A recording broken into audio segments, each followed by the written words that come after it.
नमस्कार दोस्तों। इजराइल और ईरान के बीच भारत पर क्या असर होगा? उन देशों में रह रहे भारतीयों के लिए भारत सरकार के क्या दिशा निर्देश और एडवाइजरी है? भारत के नजरिए से कितनी बड़ी कूटनीतिक चुनौती है? भारत के साथ ईरान और इजराइल के क्या रिश्ते हैं और भारत का अब इस बढ़ते युद्ध के बीच क्या स्टैंड होगा? आज की वीडियो में हम इसी बारे में बात करेंगे, पर उससे पहले आइए इस युद्ध के दौरान चल रही सबसे बड़ी खबर पर नजर डालते हैं। ईरान और इजराइल में टकराव के बीच शनिवार को इराक में एक मिलिट्री बेस पर धमाका हुआ। सूत्रों के मुताबिक हमले में एक की मौत और वहीं 8 लोग घायल हुए हैं।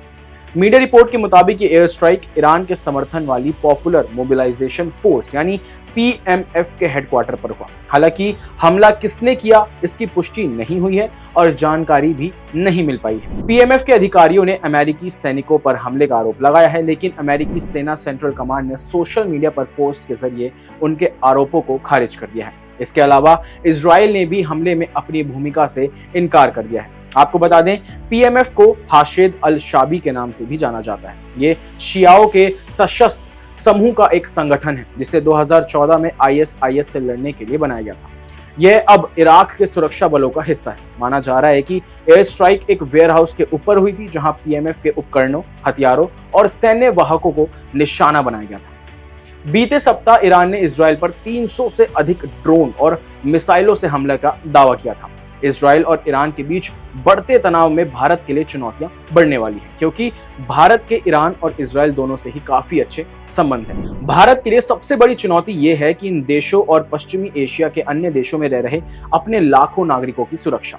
इस समय इजराइल में करीब 18,000 भारतीय हैं, जबकि ईरान में 5 से 10,000 भारतीय रह रहे हैं। दूसरा, भारत को तेल देने वाले शीर्ष देश जैसे सऊदी अरब और ईरान पश्चिमी एशिया में है। अगर इस क्षेत्र में तनाव बढ़ता है तो ये निश्चित तौर पर भारत के लिए परेशानी का कारण बन सकता है, जहां बढ़ते तनाव के चलते वैश्विक स्तर पर कच्चे तेल और सोने की कीमतें बढ़ गई हैं। शुक्रवार को एशिया में कच्चे तेल की कीमतों में 3% इजाफा देखने को मिला है, जहां कच्चे तेल की कीमत प्रति बैरल करीब $90 तक पहुंच गई। वहीं सोने की कीमत भी नया रिकॉर्ड छूते हुए $2400 प्रति औंस तक पहुंच गई। दरअसल बीते दिनों हमास के साथ जंग शुरू होने के बाद इजराइल में निर्माण क्षेत्र में काम करने वालों की सख्त कमी हो गई। इस कमी को पूरा करने के लिए भारत सरकार और इजराइल सरकार के बीच हुए समझौते के अंतर्गत उत्तर प्रदेश और हरियाणा से 10,000 श्रमिक स्क्रीनिंग के बाद इजराइल भेजे जाने। हरियाणा से करीब 530 श्रमिक इजराइल जा चुके हैं, लेकिन भारत सरकार की ट्रैवल एडवाइजरी के बाद बाकी बचे लोगों के इजराइल जाने की योजना अभी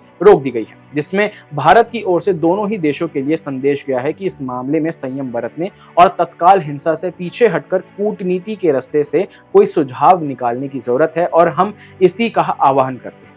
ये युद्ध भारत के लिए एक असमंजस की स्थिति बन गई है, जहां अब अगर भारत इजराइल के साथ अपने संबंध बनाए रखने की कोशिश करता है तो ईरान के साथ आपके रिश्ते बहुत खराब हो सकते हैं, यानी कि भारत के। और अगर उसने ईरान से करीबी दिखाई तो उससे इजराइल के साथ ही अमेरिका की नाराजगी भी झेलनी पड़ सकती है। हालांकि इजराइल के साथ भारत के राजनयिक संबंधों का इतिहास बहुत लंबा नहीं है।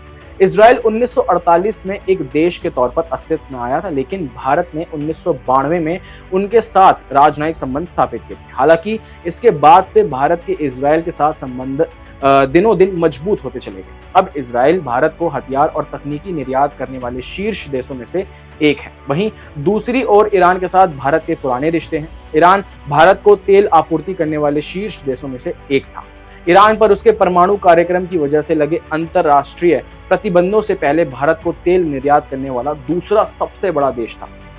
अंतरराष्ट्रीय पाबंदियों के बावजूद भारत ने ईरान के साथ संबंधों को संतुलित बनाए रखा। भारत के विदेश मंत्री एस जयशंकर ने इसी साल ईरान का दौरा भी किया था।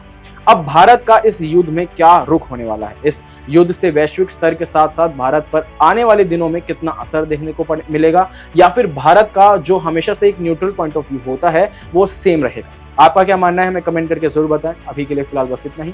मुझे दीजिए इजाजत। देखते रहिए क्लिक इंडिया। धन्यवाद।